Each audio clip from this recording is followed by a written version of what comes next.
प्रिय मित्रों, स्वागत है आप सबका आपके अपने चैनल स्टडी विद प्रदीप पे। दोस्तों, जैसा कि आप जानते हैं हम लोग सामान्य विज्ञान से पढ़ना शुरू करने वाले हैं। तो सामान्य विज्ञान में आज जो टॉपिक हम शुरू करने जा रहे हैं जीव विज्ञान।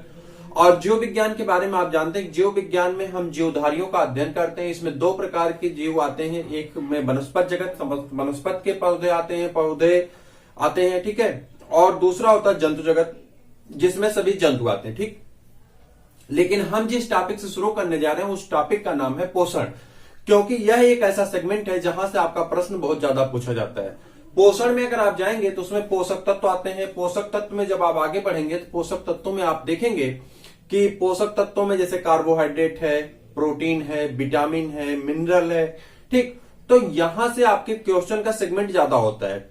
देखिए, वक्त कम है, इसलिए हमें उन सेगमेंट को पहले चूज करना है जिन सेगमेंट से क्वेश्चन ज्यादा आएंगे। हम लोग सामान्य विज्ञान पूरा कवर करेंगे और सामान्य विज्ञान कवर करने के बाद हम लोग उसके बाद धीरे धीरे वीडियोज की संख्या बढ़ जाएगी। आपका लगातार दो तीन वीडियो आएंगे अलग अलग सब्जेक्ट के। लेकिन अभी हम लोग कम से कम 15 जनवरी तक थोड़ा सा स्ट्रेंथ भी हो जाए और लोगों की संख्या हो जाए, तो उसके हिसाब से हम लोग बढ़ेंगे। और आप लोगों से भी सहयोग है कि आप लोग चैनल को प्रमोट करते रहें।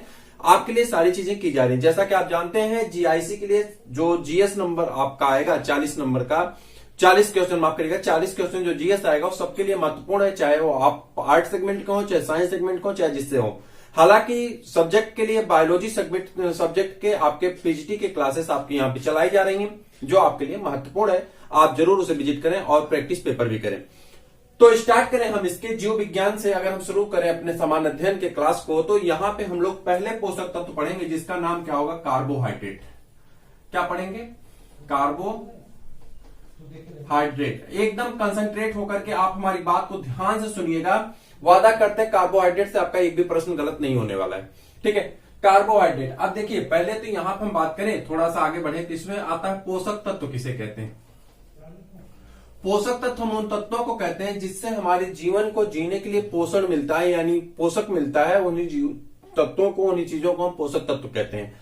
हम अपने जीवन में 6 पोषक तत्वों को, कितने पोषक तत्वों के प्रश्न पूछा गया है कि मानव के लिए कितने पोषक तत्व आवश्यक हैं, या मनुष्य के लिए कितने पोषक तत्व आवश्यक हैं, यह प्रश्न पूछा गया। आप प्रैक्टिस पेपर उठाएंगे तो उसमें मिलेगा।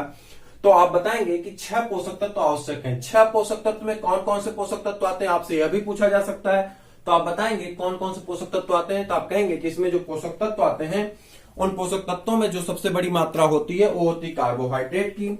फिर होता है आपका फैट होता है, विटामिन होता है, मिनरल होता है। सब पे एक नजर डालें तो कार्बोहाइड्रेट बाद आपका आता है फैट, ठीक। फैट को आप वसा कहते हैं। वसा के बाद आपका हो जाता है कौन, प्रोटीन, ठीक। प्रोटीन के बाद आपका जो हो जाता है कौन हो जाता है, विटामिन। और विटामिन के बाद क्या हो जाता है, विटामिन के बाद आपका क्या आ जाता है, खनिज तत्वों के बाद आपका क्या आ जाता है, जल्दी से बता दीजिए। और आप जल, कहीं कहीं पे रेसे को भी दिया जाता है, तो रेसा, ठीक है। कितने हो गए, 1 2 3 4 5 6 7 हो गए, ठीक। रेसा के बारे में कहीं कहीं दिया जाता है। जल को हम पोषक तत्व में रखते हैं, ठीक। अब यहां पर अगर हम कार्बोहाइड्रेट और फैट की बात करें तो इन दोनों को कहा जाता है ऊर्जा, एनर्जी गिविंग फूड। क्या कहते हैं, एनर्जी गिविंग फूड, यानी ऊर्जा देने वाले पोषक तत्व। एनर्जी गिविंग फूड, ऐसे फूड जिनसे हमको ऊर्जा मिलेगी, ऊर्जा देने वाले पोषक तत्व, ऊर्जा देने वाले पोषक तत्व। बात समझ पा रहे हैं? यानी वह चीजें जो हम खाते हैं जिनसे हमको ऊर्जा मिलती है। सपोज करें जैसे हम लोग आलू खाते हैं, आलू में क्या होता है, स्टार्च होता है, आप जानते हैं। स्टार्च कैसे बनता हम आपको आगे बताएंगे कि स्टार्च कैसे बनता है, कार्बोहाइड्रेट कैसे स्टार्च में बदलता है, ये भी बताएंगे। हम फैट खाते हैं, जैसे बहुत सारे ऐसे घी खाएंगे, ठीक है। वेजिटेटिव ऑयल, वनस्पति घी खाते हैं, ठीक है। तेल खाते हैं, तो उसमें कैसे हमको ऊर्जा मिलती है उसके बारे में भी आगे हम लोग चर्चा करेंगे। आगे और भी हम चर्चा करने वाले, जैसे कि मान लेते हैं कि कैसे फैट बनता है, कैसे कार्बोहाइड्रेट ग्लाइकोजन में कन्वर्ट होता है, कैसे कार्बोहाइड्रेट हमको ऊर्जा देता है, ग्लाइकोलिसिस क्या होती है। इन समस्त मुद्दों पे हम चर्चा करने वाले। बस आप पूरी वीडियो में पूरा लगातार बने रहें और एक लाइक कर दीजिए। तो यहां पे बढ़े, कार्बोहाइड्रेट ऊर्जा देने वाला फूड। पहले छोटी छोटी चीजों पे गौर करते चले, प्रश्न जहां से पूछे जाते हैं। कार्बोहाइड्रेट और वसा कौन क्या कहते हैं, ऊर्जा देने वाला पोषक तत्व कहते हैं। क्या कहते हैं, बोलते रहिए, ऊर्जा देने वाला पोषक तत्व कहते हैं। यानी ऐसा पोषक तत्व जो हमारे शरीर को कार्य करने के लिए ऊर्जा देता है, जिससे हमारी शरीर कार्य करती है। जैसे कि आप जानते हैं हर एक चीज में ऊर्जा बदलती जाती है या स्रोत बदलता जाता है, लेकिन हमारी शरीर की जो स्रोत है जहां से हमको ऊर्जा प्राप्त होती है वहां पे क्या होता है, आप बताएंगे क्या होता है? कार्बोहाइड्रेट होता है और फैट यानी वसा होती है जो हमको ऊर्जा देती है। याद रहेगा, गलत नहीं करेंगे। ठीक है, चलिए आगे बढ़ते हैं, प्रोटीन की बात करते हैं। प्रोटीन जल्दी बता दीजिए, प्रोटीन क्या कहते हैं? बॉडी बिल्डिंग फूड कहते हैं। इसे क्या कहते हैं? Body building food. क्या कहते हैं? बॉडी बिल्डिंग फूड, यानी शरीर निर्माण का ये है, शरीर निर्माण के लिए कार्य करता है। ऐसा भोजन है जो शरीर निर्माण में सहायक होता है। अगर आपसे प्रश्न पूछ दिया जाए कि निम्न में से कौन सा ऐसा पोषक तत्व है जो शरीर के निर्माण के लिए आवश्यक है, तो सबसे ज्यादा आवश्यक है, तो आप कहेंगे भैया प्रोटीन है। आपने देखा होगा कि छोटे छोटे बच्चों को प्रोटीन पिलाया जाता है, दूध पिलाया जाता है, उसके बाद अंडा भी खिलाया जाता है, जो थोड़े से बड़े हो जाते हैं अंडा खिलाते हैं, मछली खिलाते हैं। ठीक है, उसके बाद क्या करते हैं, तब भी अगर उनको लगता है प्रोटीन की पूर्ति नहीं हो पा रही तो आप डॉक्टर के यहाँ जाते हैं, देखते हैं बच्चा बहुत कमजोर है, वृद्ध नहीं हो रही, बढ़ नहीं रहा है, इसकी बॉडी बहुत कमजोर है, तो डॉक्टर क्या कहता है प्रोटीन पाउडर ले जाओ और इसे दूध में मिला करके पिलाइए, बच्चा जल्दी से हिष्ट पुष्ट हो जाएगा, बड़ा हो जाएगा। किसको मिलाते हैं, किसको देते हैं? प्रोटीन को। किसको देते हैं? प्रोटीन को। याद रखेंगे, प्रोटीन कौन सा है? बॉडी बिल्डिंग फूड है, जिससे शरीर का निर्माण होता है, वह फूड है कौन? प्रोटीन। याद रहेगा। आगे बढ़ जाए, विटामिन और मिनरल। विटामिन और मिनरल को क्या कहते हैं? बॉडी प्रोटेक्टिव फूड कहते हैं। क्या कहते हैं? Body protective food. Body protective food क्या कहते हैं? बॉडी प्रोटेक्टिव फूड कहते हैं। ठीक है, क्या कहते हैं? Body protective food. अगर इनको हम नॉर्मल भाषा में लिखें तो इन्हें रक्षात्मक भोजन कहा जाता है। क्या कहते हैं? रक्षात्मक भोजन कहते हैं। रक्षात्मक भोजन कहते हैं। ये सभी प्रश्न पूछे गए जो मैं लिख रहा हूं यहाँ पे, गौर करिएगा। क्या कहते हैं? रक्षात्मक भोजन कहते हैं ऐसा भोजन जो हमारे शरीर के रक्षण के लिए कार्य करता है, शरीर की रक्षा करता है, इम्यूनिटी को बनाए रखता है, शरीर के निर्माण में सहायक होता है, शरीर की रक्षा करता है। शरीर के निर्माण में सहायक होने वाला भोजन कौन है? प्रोटीन है। शरीर को ऊर्जा देने वाला भोजन कौन है? ऊर्जा है, कार्बोहाइड्रेट और वसा है। शरीर की रक्षा करने वाला भोजन जो है वो कौन सा है आपका? तो जल्दी बताएंगे कौन सा है? विटामिन है और खनिज है। क्या है? विटामिन है और खनिज। याद रहेगा। जल आप कितना भी पी लीजिए, 2-4 कुंटल पी लीजिए, कोई ऊर्जा नहीं मिलने वाली। जी सही सुन रहे हैं, जल को कितना भी आप पी लीजिए, जल से कोई ऊर्जा नहीं मिलती है। जल आपके भोज्य पदार्थों को डाइजेस्ट करने में मदद करता है और जल की मात्रा से आपके बॉडी में जल का लेवल बढ़ता है, जिससे बॉडी की साम्य अवस्था में बरकरार रहती। बताएंगे क्या होता है साम्य अवस्था और क्यों जल आवश्यक है। डिहाइड्रेशन क्या होता है? जब कभी आपको डिजीज हो जाती है, जैसे मान लीजिए कि आपको एमीबिक डिसेंट्री हो गई। एमीबिक डिसेंट्री किससे होती है? पढ़े होंगे आप, किससे होती है? जल्दी बता दीजिए। अमीबिक डिसेंट्री किससे होती है? प्रोटोजोआ से होती। किससे होती? प्रोटोजोआ से। अमीबियासिस कहते हैं इसे। ठीक है, अमीबियासिस। प्रश्न पूछ लिया जाता है कि निम्न में से कौन सा ऐसा रोग है जो अमीबियासिस नामक रोग से होता है, तो उसे हम लोग क्या कहते हैं? प्रोटोजोआ से होता है। क्या कहते हैं? प्रोटोजोआ। उसके बाद आगे अगर हम बढ़ेंगे तो यहाँ पे बात आती है जल की। तो जल में अगर जैसे आपसे मैंने बताया कि जल ऊर्जा नहीं देता है, जल से क्या होता है? ऊर्जा की प्राप्ति नहीं होती। अब ऊर्जा की प्राप्ति नहीं होती तो जल से ऊर्जा की ना प्राप्ति होने के कारण हम जल पीते क्यों है? जल हमारी बॉडी में बहुत सारे कार्य करते हैं। ठीक है, तो जल की भी आवश्यकता है। क्या आवश्यकता है हम आगे बताएंगे, आपसे चर्चा की जाएगी जब जल पढ़ेंगे तो उसमें भी। और उसके बाद आप बहुत सारी चीजें जैसे कि रेशा का उपयोग करते हैं। आप खीरा खाते हैं, ककड़ी खाते हैं, ठीक है, तरबूज खाते हैं, खरबूज खाते हैं, तो उसमें आप किसकी चीजें लेते हैं? रेशा लेते हैं। इसके बारे में भी चर्चा की जाएगी क्या होता है। ठीक है, तो मेन हमको जो आज स्टार्ट करना है वो हमको स्टार्ट करना है कार्बोहाइड्रेट। याद करेंगे, कार्बोहाइड्रेट आज स्टार्ट करना है। चलिए कार्बोहाइड्रेट पे एक नजर डालते हैं और कार्बोहाइड्रेट को आगे बढ़ाते हैं। ठीक है, गौर से देखते रहेंगे, घबराने की आवश्यकता नहीं है। थोड़ा सा धैर्य रखेंगे तो आपको सारी चीजें अभी कंफर्म होती चली जाएगी। थोड़ा सा धैर्य रखने की आवश्यकता है। तो कार्बोहाइड्रेट हमें अलग अलग भोजन में मिलता है। जैसे आप आलू में स्टार्च पाते हैं, ठीक है, दूध में पीते हैं तो आपको क्या मिलता है? लैक्टोज, शर्करा मिलती है। ठीक है, गन्ने का जूस पीते हैं तो सुक्रोज मिलता है। तो ये जो तत्व मिलते हैं जैसे लैक्टोज है, सुक्रोज है, ग्लूकोज है, गलेक्टोज है, फ्रक्टोज है, ये सभी क्या है? ये सभी शुगर के कंपोजिशन है। अगर ये शुगर के कंपोजिशन है तो इनको लिए क्या कहते हैं? तो कहता है जो कार्बोहाइड्रेट की यूनिट होती है, जो इकाई होती है, उसे क्या कहते हैं? सैकराइड कहते हैं। क्या कहते हैं? सैकराइड कहते हैं। क्या कहते हैं? सैकराइड। याद रहेगा, कार्बोहाइड्रेट की जो यूनिट होती है उसे क्या कहते हैं, सैकराइड कहते हैं। ठीक है, सैकराइड में अब अलग अलग तत्व हो सकते हैं। सैकराइड में जो कार्बोहाइड्रेट होता है इसका जो रासायनिक कंपोजिशन होता है, रासायनिक संरचना या रासायनिक संगठन जो होता है, वह रासायनिक केमिकल कंपोजिशन वो होगा कार्बन, हाइड्रोजन और ऑक्सीजन। क्या होगा, कार्बन, हाइड्रोजन और ऑक्सीजन। इनको जब हम इस रेशियो में मिला देंगे, किस रेशियो में, 1:2:1 के अनुपात में मिला देंगे, तो किसका निर्माण होगा, जल्दी से बता दीजिए किसका निर्माण होगा। 1:2:1 के अनुपात में मिलाएंगे तो हमें कौन सी चीजें मिलेंगी, हमको मिल जाएंगी कार्बोहाइड्रेट। क्या मिल जाएगा, कार्बोहाइड्रेट। अब जो कार्बोहाइड्रेट मिलेगा इसका और भी फार्मूला हम लिख सकते हैं, जैसे ऐसे लिख सकते हैं CH2O। ठीक है, क्या लिख सकते हैं, CH2O। क्लियर है, किसी को कोई दिक्कत नहीं, आगे बढ़ जाए। कह रहा है कार्बोहाइड्रेट की जो इकाई होती है उसे हम लोग सैकराइड कहते हैं। सैकराइड ऊर्जा देता है, सैकराइड मीठा होता है, स्वाद में मीठा होता है। कहाँ मिलता है, अलग अलग तत्वों में मिलता है। कैसे मिलता है बता रहे हैं हम आपको।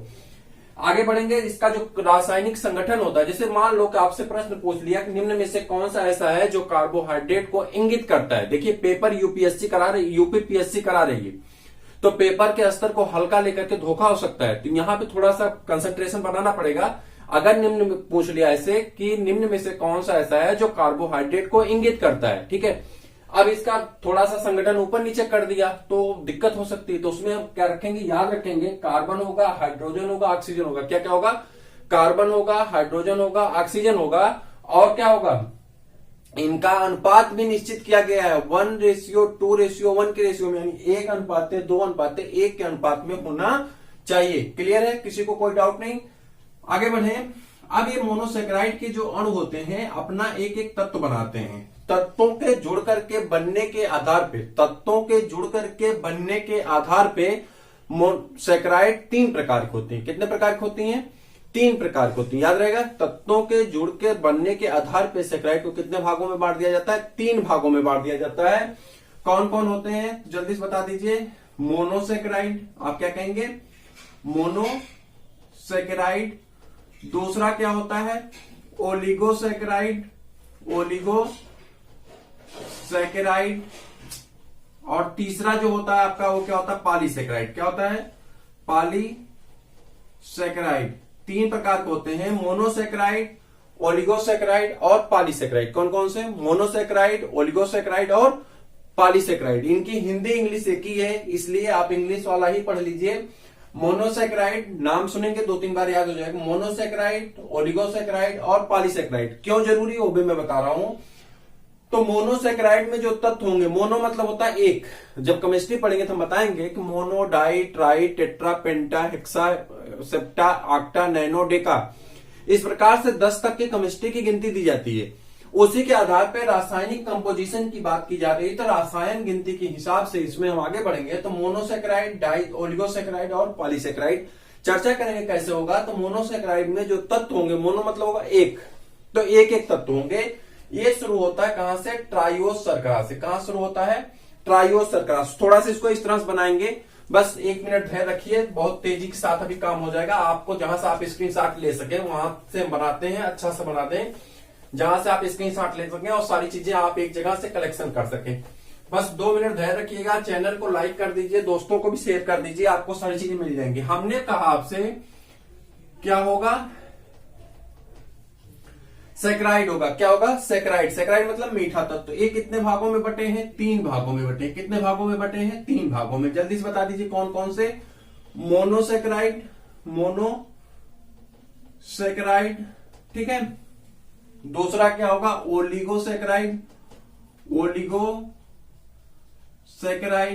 और तीसरा क्या होगा आपका, पॉलीसेक्राइड। क्या होगा, पॉलीसेक्राइड, ठीक है। 1 मिनट धैर्य रखेंगे, समझ में आएगा। क्या होगा, सेक्राइड को 3 भागों में बांटा गया है। रासायनिक तत्वों के अपने संगठन के जुड़ने के आधार पे सेक्राइड को कितने भागों में बांटा गया है, 3 भागों में बांटा गया है, जिसमें से आपका एक एक का नाम क्या होगा, मोनोसेक्राइड, ओलिगोसेक्राइड और पॉलीसेक्राइड। क्लियर है, दिख रहा है सबको। चले आगे। हाँ, अब मोनोसेक्राइड में जो तत्व होंगे उन तत्वों के जुड़ने के आधार पर इसको अगर हम बांटें तो यहां पर हो जाएगा आपका ट्राइओस शर्करा। क्या होगी, ट्राइओस शर्करा, ट्राइओस शुगर जिसे कहते हैं। या ट्रायोसेक्राइड, हम सेक्राइड के लिए सिर्फ कैपिटल एस लिख दे रहे हैं, आप समझ लीजिएगा ट्रायोसेक्राइड। और इसका फार्मूला क्या होगा, तो इसका फार्मूला हो जाएगा C3H6O3। क्या हो जाएगा, C3H6O3। क्या कहेंगे, अगर इसका हम कंपोजिशन देखें तो 3 से डिवाइड कर देंगे सबको, तो 1:2:1 का रेशियो आ जाएगा। इससे हम कहते हैं ट्रायोसक्रा, याद रहेगा। आगे बढ़ जाएंगे, क्या होगा, टेट्रोसुगर। ठीक, टेट्रोसक्रा सुगर भी कह सकते हैं आप। टेट्रोसुगर में हो जाएगा C4, क्या हो जाएगा, याद रखेंगे, एक सेकेंड बस, C4H8O4। क्या हो जाएगा, C4H8O4। उसके बाद क्या मिलेगा, जो आपका सबसे इंपॉर्टेंट है, इसको इंपॉर्टेंट टिक करेंगे और इसे कहेंगे पेंटोज शुगर। क्या कहेंगे, पेंटोज शुगर। ठीक, यस लिख दे रहे हैं, पेंटोज शुगर। क्लियर है। पेंटोज शुगर का जो फार्मूला होता है वो होता है C5H10O5। ठीक, C5H10O5 क्या होगा, C5H10O5। क्लियर है, C5H10O5 हो गया। अब C5H10O5 इसके हम क्या कहते हैं, पेंटोज शुगर। आप जानते हैं पेंटोज शुगर कहां पर उपयोग किए जाते हैं, डीएनए और आरएनए में। दो चीजें आपसे पूछी जाती हैं कि निम्न में से कौन सा ऐसा तत्व है जो डीएनए में पाया जाता है। डीएनए हम लोग पढ़ेंगे, पूरा विस्तृत पढ़ेंगे, बस यहां पे थोड़ा सा ध्यान देंगे। पेंटोज शुगर दो प्रकार की हो जाती हैं, थोड़े से कारण से। कारण क्या होगा वो भी बताएंगे जब डीएनए पढ़ेंगे। बस यहां पे देख लीजिए, इसे में 1 कर लीजिए। ठीक है, 1 करेंगे तो क्या हो जाएगा आपका, यहां आप कर लेंगे राइबोज। क्या करेंगे, राइबोज शुगर। ठीक है, राइबोज शुगर, धैर्य रखिए, समझ में आएगा, घबराइए मत। राइबोज शुगर, राइबोज शुगर का फार्मूला होता है C5H10O5। ठीक है, और राइबोज शुगर किसमें पाई जाती है, आरएनए में। किसमें पाई जाती है, आरएनए में। और आरएनए को आप क्या कहते हैं, राइबोन्यूक्लिक एसिड। क्या कहते हैं, राइबोन्यूक्लिक एसिड। धैर्य से सुनेंगे, राइबोन्यूक्लिक एसिड। ठीक है, स्पेस कमी के कारण हम लिख नहीं रहे हैं। दूसरा हो जाएगा आपका डीऑक्सीराइबोज, यार इसे क्या कहेंगे, डीऑक्सीराइबोज शुगर। राइबोज शुगर, और डीऑक्सीराइबोज शुगर को आप कहेंगे क्या कहेंगे, C5H10O4। C5H10O4 ये कौन होगा, डीएनए का फॉर्मेशन करेगा। किसका फॉर्मेशन करेगा, डीएनए का। और डीएनए का फुल फॉर्म क्या होता है आप जानते हैं, डीऑक्सी राइबोन्यूक्लिक एसिड। क्या होता है, डीऑक्सी राइबोन्यूक्लिक एसिड। याद रहेगा, डीऑक्सी राइबोन्यूक्लिक एसिड, जिसका नाम होता है डीएनए। बोल करके ये मत बताइएगा डैडी ना जा होगा, ये मत बताइएगा। ठीक है, डीएनए का फुल फॉर्म क्या होता है, डीऑक्सी राइबोन्यूक्लिक एसिड। क्लियर है। इसके बाद आपको मिलता है हेक्सोज शुगर। हेक्सोज शुगर, और हेक्सोज शुगर का जो फार्मूला होता है, जिसे हम लोग क्या कहते हैं, ग्लूकोज कहते हैं। ग्लूकोज क्या मिलेगा, जल्दी बताइए, C6H12O6। आपको यही याद रखना है, ग्लूकोज को क्या कहते हैं, C6H12O6। याद रहेगा सबको। फिर से देखते हैं, मोनोसेक्राइड तत्वों के आपस में एक ही एक मॉलिक्यूल के जुड़ने के आधार पे इन्हें हम 3 भागों में बांट सकते हैं, मोनोसेक्राइड, ओलिगोसेक्राइड और पॉलीसेक्राइड। मोनोसेक्राइड के जो तत्व होंगे वो आपस में एक ही तत्व अकेले अकेले रहेंगे, तो चूंकि वो अकेले रहेंगे इसलिए उन्हें क्या कहते हैं, मोनोसेक्राइड कहते हैं। जैसे कि ट्रायोसुगर, और ट्रायोसुगर में कार्बन की संख्या को काउंट किया जाता है। कार्बन संख्या कितनी है, 3 है, तो इसे हम क्या कहेंगे, ट्रायोसुगर। ठीक है, फिर कार्बन संख्या कितनी, 4 है, तो इसे कहेंगे टेट्रोसुगर। आगे बढ़ेंगे तो कार्बन संख्या 5 है, तो उसे कहेंगे पेंटोज शुगर। और फिर आगे बढ़ेंगे, पेंटोज शुगर 2 प्रकार की होती है, राइबो न्यूक्लिक एसिड या राइबो शर्करा, जिसे हम क्या कहते हैं, आरएनए में पाया जाता है। और डीऑक्सीराइबोज शुगर, डीऑक्सीराइबोज शुगर किसमें पाई जाती है, तो डीएनए में पाई जाती है, जिसे क्या कहते हैं, C5H10O4। याद रखिएगा, यही अंतर है डीएनए और आरएनए में। फिर बात आती है हेक्सोज शुगर की। हेक्सोज शुगर में आपका ग्लूकोज होता है, और जो ग्लूकोज आपका होता है उसी को आप क्या कहते हैं, C6H12O6। याद है, किसी को दिक्कत नहीं कोई। अब बात आती है ग्लूकोज का फॉर्मेशन होता कैसे, थोड़ा सा देख लेते हैं, फिर हम लोग फोटोसिंथेसिस पूरे पढ़ेंगे। प्रकाश संश्लेषण आपने पढ़ा होगा 6, 7, 8 में, प्रकाश संश्लेषण। तो उसमें आपने कहा कि कार्बन डाइऑक्साइड, पानी अगर सूरज के प्रकाश में, यूवी लाइट में जुड़ जाते हैं तो जुड़ करके एक इसका निर्माण करते हैं, ये जुड़ जाते हैं और जुड़ करके किसका निर्माण कर देते हैं, ग्लूकोज का निर्माण कर देते हैं। किसका निर्माण कर देते हैं, ग्लूकोज का निर्माण कर देते हैं और ऑक्सीजन गैस निकल जाती है। किसका निर्माण करते हैं, ग्लूकोज का। कार्बन डाइऑक्साइड कहाँ पाई जाती है, हमारे इन्वायरमेंट में पाई जाती है। परसेंटेज कितना होता है, इकोलॉजी भी आपको पढ़ना है तो आप कहेंगे 0.03% होता है। आप जानते हैं अर्थ पे लगभग 71% पानी है, ठीक। सनलाइट की कोई कमी नहीं है। ये सब मिल करके किसमें, हरे पौधों में, किसमें, क्लोरोफिल की उपस्थिति में हरे पौधों में, जिसमें हरे पौधों के हरे तने में या हरे पत्तियों में, किसमें, हरे तने या हरे पत्तियों में। हरे तने मतलब साकी पौधे, हरे तने में ये किसमें पाया जाता है, साकी पौधे। साकी पौधे कौन होते हैं, जैसे कि आपका बरसीम है, ठीक है, जैसे कि आपकी पालकी है, चौराई है, बथुआ है, ठीक है, ये सब किसमें आते हैं, साकी पौधे में आते हैं। उसी तरह से पत्ती, जितनी भी हरी पत्ती होंगी सब में क्या पाया जाता है, एक वर्णक पाया जाता है जिसका नाम क्या होता है, क्लोरोफिल होता है। क्या नाम होता है, क्लोरोफिल की उपस्थिति में ये सब किसका निर्माण कर लेते हैं, क्लोरोफिल की उपस्थिति में क्या बन जाता है, ग्लूकोज बन जाता है। क्या बन जाता है, ग्लूकोज बन जाता है। जो ग्लूकोज यहाँ पे बनता है उसी ग्लूकोज की यहाँ पे चर्चा की जा रही है। जो ग्लूकोज यहाँ पे बनता है उसी ग्लूकोज की चर्चा की जा रही है। क्लियर है किसी को, किसी कोई दिक्कत नहीं। चलें आगे, लाइक कर दीजिएगा, मुझे उम्मीद है कि आप समझ पा रहे होंगे अच्छे से। तो जो यहाँ पे ग्लूकोज बन रहा है उसी ग्लूकोज की यहाँ पे चर्चा की जा रही है।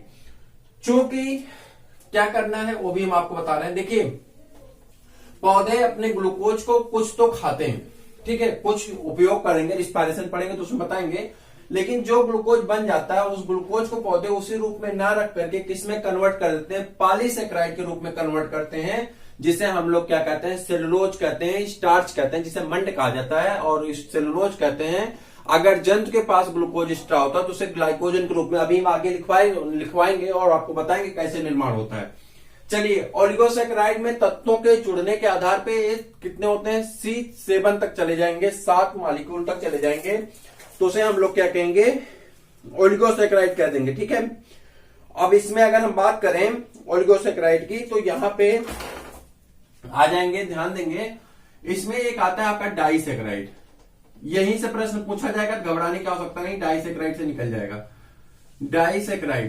डाइसेकेराइड ओलिगोसेकेराइड में 2 से लेकर के कितने कार्बन हो सकते हैं, 9 तक, ठीक है। डाइसेकेराइड की बात करेंगे, डाइसेकेराइड कितने हो जाएंगे, इसमें कार्बन के कितने मॉलिक्यूल में, 2 कार्बन आपस में जुड़ेंगे।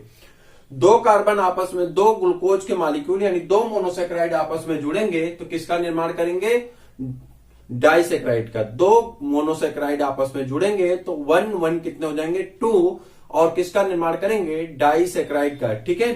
चले आगे। यह डाइसेकेराइड भी कितने प्रकार की होती है, 3 प्रकार की हो जाती है। कितने प्रकार की हो जाती है, 3 प्रकार की हो जाती है। डाइसेकेराइड कितने प्रकार की हो जाती है, 3 प्रकार की हो जाती है। कौन कौन सी, जल्दी से बता दीजिएगा।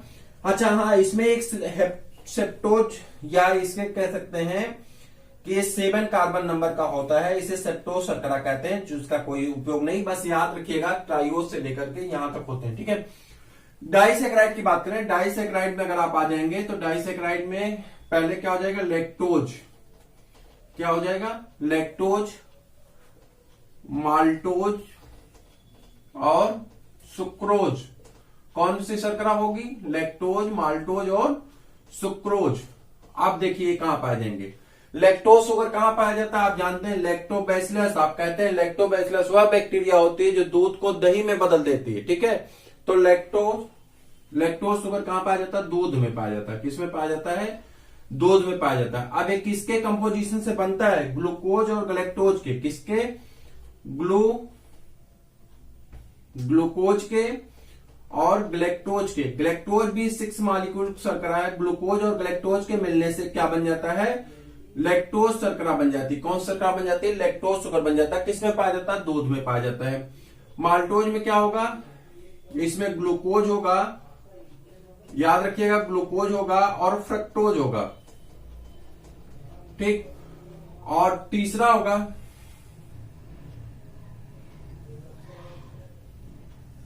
एक सेकेंड, बस 1 सेकेंड दे रखिए।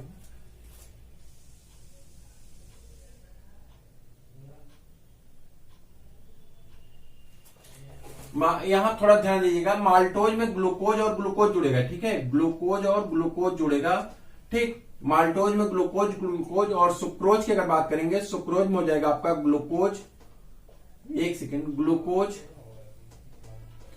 प्लस फ्रक्टोज, फ्रक्टोज, ग्लूकोज और फ्रक्टोज। इस प्रकार से कितने जुड़ गए देखिए। लैक्टोज में कौन कौन से होंगे याद रखिएगा, लैक्टोज में ग्लूकोज और लैक्टोज देखेंगे, ग्लूकोज सब में कॉमन है, जिसमें ग्लूकोज ग्लूकोज है उसे कहते हैं माल्टोज। किसमें पाया जाता है, मिलेट्स, माल्टोज मतलब मिलेट्स, और मिलेट्स मतलब होता है अनाज। किसमें पाया जाता है, अनाजों में पाया जाता है। किसमें पाया जाता है, अनाज में। यह किसमें पाया जाता है, दूध में। यह किसमें पाया जाता है, अनाज में। और यह किसमें पाया जाता है, गन्ने के जूस में। आपसे ये पूछा जाए, गन्ने के जूस में आपसे ये पूछा जाएगा, गन्ने के जूस में पाए जाने वाली शर्करा का नाम क्या है, तो आप कहेंगे गन्ने के जूस में पाई जाने वाली शर्करा का नाम क्या होगा, सुक्रोज होगा। मेरे हिसाब से बहुत इंपॉर्टेंट क्वेश्चन है, ठीक है। तो गन्ने के जूस में पाई जाने वाली शर्करा कौन सी होगी, सुक्रोज शर्करा होगी। क्लियर है, याद रहेगा सबको, कोई दिक्कत नहीं है। अगर आपसे कोई पूछ ले, थोड़ा सा और टफ पेपर बने, हालांकि इतना टफ नहीं बनेगा चूंकि स्पष्ट रूप से लिखा गया सामान्य विज्ञान, अगर और टफ बने, कोई पूछ ले क्या जुड़ेगा, तो आप कहेंगे ग्लूकोज और फ्रक्टोज जुड़ेगा, जो आप आराम से लिख रहे हैं, जान रहे हैं, ठीक है।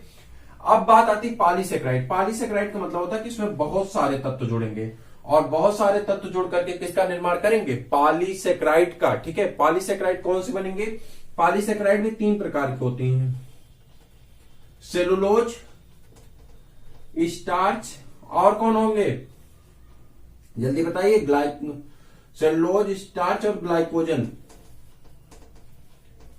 सेलुलोज और स्टार्च को हम लोग क्या कहते हैं, प्लांट शर्करा कहते हैं, इसे क्या कहते हैं, प्लांट शुगर कहते हैं, प्लांट पॉलीसेक्राइड, क्या कहेंगे, प्लांट पॉलीसेक्राइड। और इसको क्या कहेंगे, ग्लाइकोजन को कहेंगे एनिमल पॉलीसेक्राइड, क्या कहेंगे, एनिमल पॉलीसेक्राइड, एनिमल पॉलीसेक्राइड, ठीक है। सेलुलोज और स्टार्च को क्या कहेंगे, प्लांट पॉलीसेक्राइड, और ग्लाइकोजन क्या कहते हैं, एनिमल पॉलीसेक्राइड कहते हैं। क्लियर है, कोई दिक्कत नहीं। अब देखिए यहीं पे ध्यान देना है, जब प्लांट के पास ग्लूकोज की मात्रा ज्यादा हो जाती है, जब प्लांट के पास ग्लूकोज की मात्रा क्या हो जाती है, ग्लूकोज ज्यादा होता है, तो प्लांट ग्लूकोज को, जब ग्लूकोज पादप में ज्यादा होता है, तो पादप ग्लूकोज को किस में बदल देता है, स्टार्च में, यानी मंड में कन्वर्ट कर देता है। यानी आप ये भी कह सकते हैं पौधे अपना भोजन किस रूप में संग्रहित करते हैं, किस रूप में संग्रहित करते हैं, तो आप कहेंगे स्टार्च के रूप में, यानी मंड के रूप में संग्रहित करते हैं। क्लियर है। और यहां पे कहेंगे जब जंतु के पास फैट ज्यादा होता है, ग्लूकोज की मात्रा ज्यादा होती है, जब जंतु के पास ग्लूकोज की मात्रा ज्यादा होती है, तो अपना भोजन किस रूप में संग्रहित करते हैं, तो अपना भोजन किस रूप में संग्रहित करते हैं, जल्दी से बता दीजिए, ग्लाइकोजन के रूप में। किसमें करते हैं, ग्लाइकोजन के रूप में संग्रहित करते हैं। किसमें, ग्लाइकोजन के रूप में संग्रहित करते हैं। क्लियर है, कोई डाउट नहीं। इतनी चीजें याद रखिएगा, यहां से आप स्क्रीनशॉट ले सकते हैं, आप आराम से स्क्रीनशॉट ले लीजिए, आपको काम देगा, यहां से मिला लीजिएगा। हालांकि बहुत सारी बुकों में मिल जाएगा, लेकिन आप फिर भी स्क्रीनशॉट लीजिए, आपके समझने के लिए अच्छा होगा, ठीक है। चलें आगे। अब यहां पे समझना ये है कि ये सारी चीजें हैं, एक आपसे बहुत ज्यादा पूछा जाता है, कहां पे लिखें, यहां पे लिख देते हैं, ठीक है, ठीक, यहां पे लिख रहे हैं, उस तत्व का नाम हम यहां पे लिख दे रहे हैं, ठीक है, स्टार लगा दे रहे हैं, आप समझ लीजिएगा, ये इसकी लाइन है, ठीक, यही पे स्टार लगा के लिख दे रहे हैं। एक प्राकृतिक कृत्रिम शुगर होती है,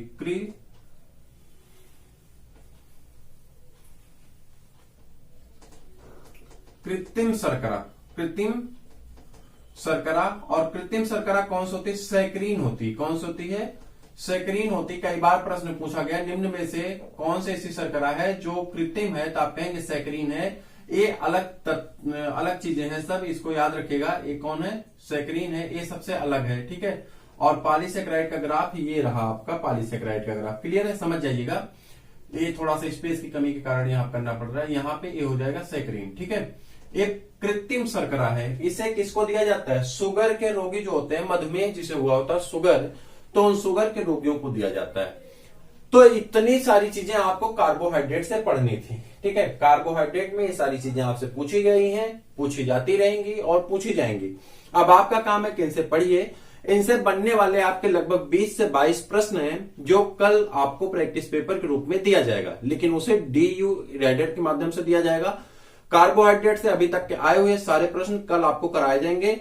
आज इसका पूरा क्लास आप देखिए, कैसा लगा जरूर शेयर करिएगा, कमेंट करिएगा और व्हाट्सएप पे और टेलीग्राम पे भी बताइएगा।